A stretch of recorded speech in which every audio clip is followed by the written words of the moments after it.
think by now you have the feeling that something is not right about our current situation.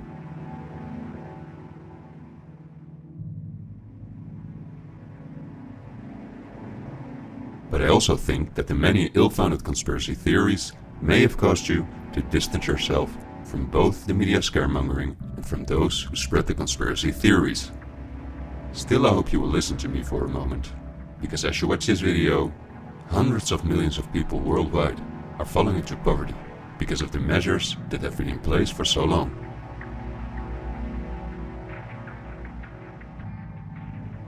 And although the biggest economic crisis that we will ever experience may not have affected you personally yet, it's only a matter of time before the ripple effects also reach you and your loved ones. This is not alarmism, but the harsh reality we face. I also think that we can limit the damage and even benefit from it if we are properly and objectively informed about our current situation. Therefore, I would like to show you some easy verifiable facts that I think are essential. Less than a handful of megacorporations dominate every aspect of our lives. That may seem like an exaggeration, but from the breakfast that's on the table in the morning, to the mattress we sleep on at night, and everything we do, put on, or consume in between, all are largely dependent on these corporations. These are investment companies of immense proportions, and they manage the major money flows on Earth. They are the protagonists of the play which we are currently witnessing.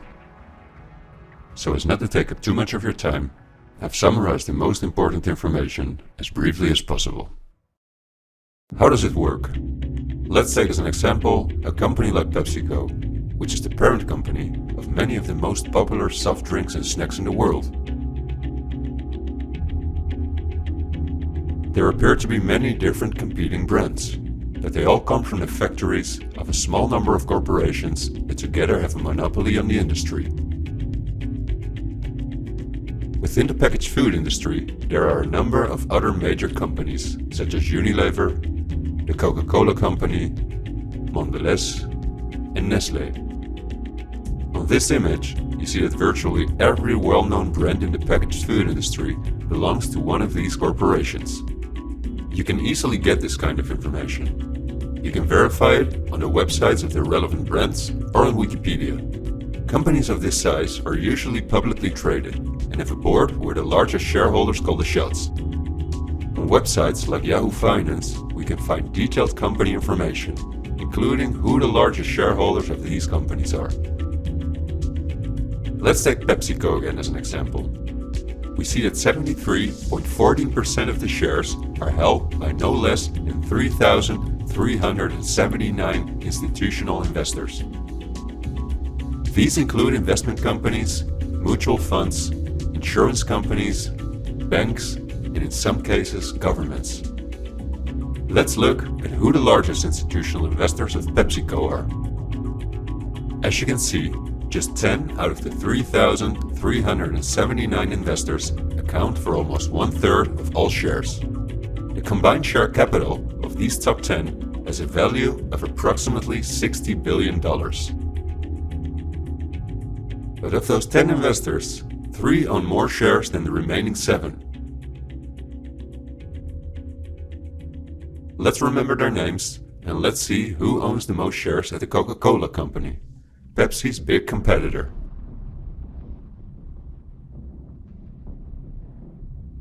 We see that just like with PepsiCo, the majority of the shares are held by institutional investors. Let's look at the top 10 and start with the last one of them. 4 out of these 6 institutional investors we also saw at the last 6 of PepsiCo. These are Northern Trust, JP Morgan Chase, Geode Capital Management, and Wellington Management. Now, let's look at the 4 largest shareholders. 3 of these we also saw in the top 4 at PepsiCo. They are Blackrock, Vanguard, and State Street. And there's another one, Berkshire Hathaway. These are the 4 largest investment companies on the planet. PepsiCo and Coca-Cola are anything but competitors. but also the other big companies that own many brands, such as Unilever, Mondelez, and Nestle, are owned by the same small group of institutional investors. And you don't only find these names in the packaged food industry. For example, let's look up on Wikipedia what the largest companies are within the technology industry. Facebook owns WhatsApp and Instagram. Together with Twitter, they form the most popular social media platforms in the world. Alphabet is the parent company of all Google businesses, including YouTube and Gmail, but they are also the biggest sponsors and developers of Android, one of the two operating systems on which almost all smartphones and tablets in the world run. The other operating system is Apple's iOS. Finally, if we add Microsoft to the other three, we see that 4 companies produce the software that almost all computers, tablets and smartphones in the world depend on. Let's see who owns the most shares of these powerful companies. If we look at Facebook, we see that more than 80% of the shares are owned by institutional investors. These are the same names we saw in the food industry. Again, the same investors at the top. Then Twitter, which with Facebook and Instagram makes up the top 3. Amazingly, we see that the company is also owned by the same investors. We see them at Apple, but also with their big competitor Microsoft.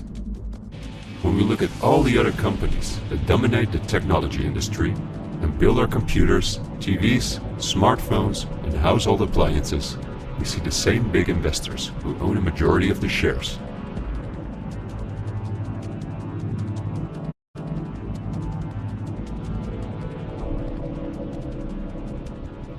We see this within all industries around the world.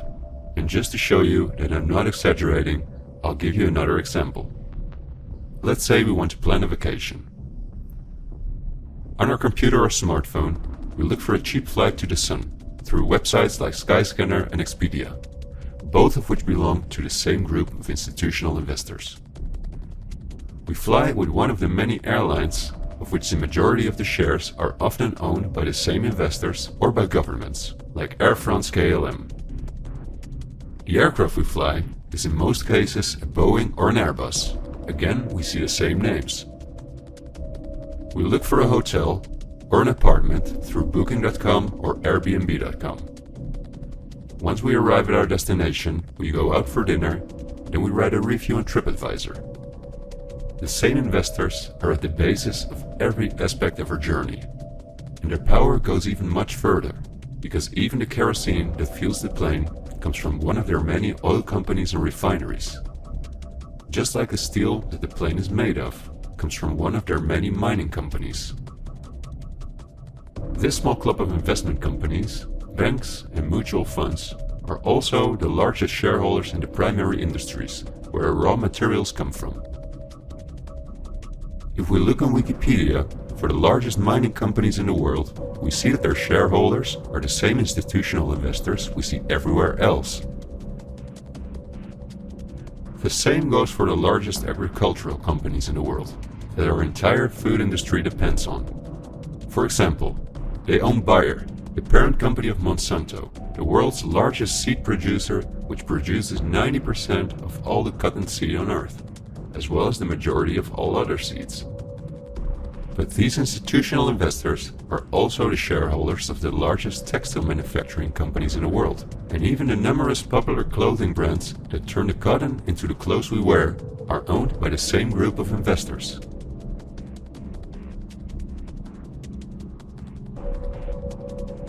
Whether we have the world's largest solar panel producers or the largest oil refineries, the shares are managed by the same companies. They own the tobacco companies, who produce all the popular tobacco brands in the world. But they also own all the major companies in the pharmaceutical industry and the scientific institutes that produce the drugs. They own the companies that produce our metals and raw materials, and the entire automobile aircraft, and arms industry where those metals or raw materials are processed.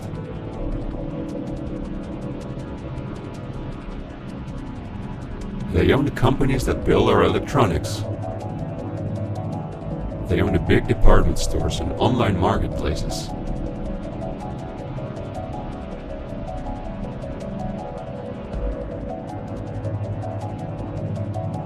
And even the payment methods that we use to pay for their products.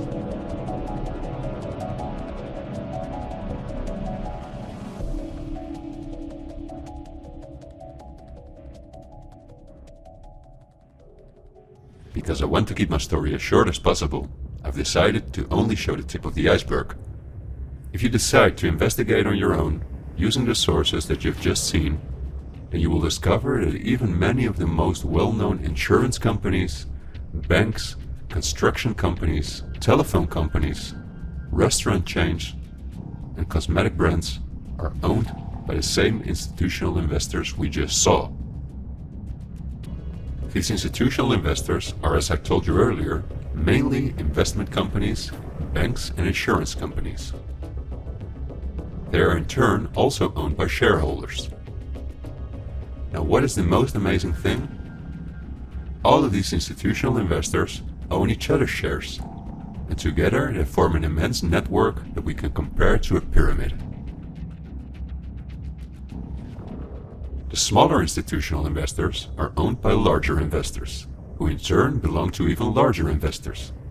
The visible top of this pyramid consists of only two companies, and we have seen their names many times by now. They are Vanguard and Blackrock. The power of these two companies is something we can barely imagine. Not only are they the largest institutional investors of every major company on Earth, they also own the other institutional investors of those companies, giving them a complete monopoly.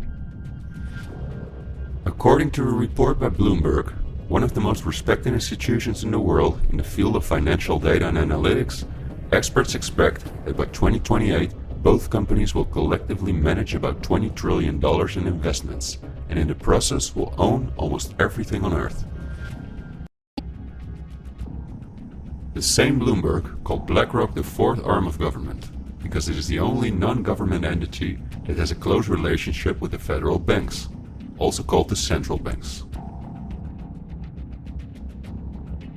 BlackRock not only lends money to the federal banks, but is also their principal advisor and the developer of the computer system that the federal banks use. Dozens of BlackRock employees had senior positions in the White House during the Bush and the Obama administrations, and currently under Joe Biden. BlackRock CEO Larry Fink is a welcome guest with many heads of state and politicians, and understandably so. He's the face of the company that pulls the strings.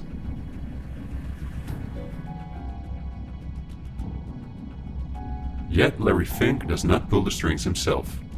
In fact, BlackRock itself is owned by shareholders. And if we look at who those shareholders are, we come to a strange conclusion. We see that BlackRock's largest shareholder is Vanguard, and this is where it gets dark. Vanguard itself has a unique structure that makes it impossible to see who its shareholders or clients are. The elite who own Vanguard don't want anyone to know that they are the owners of the most powerful company on Earth. But of course, this is no secret to those who are willing to look into it.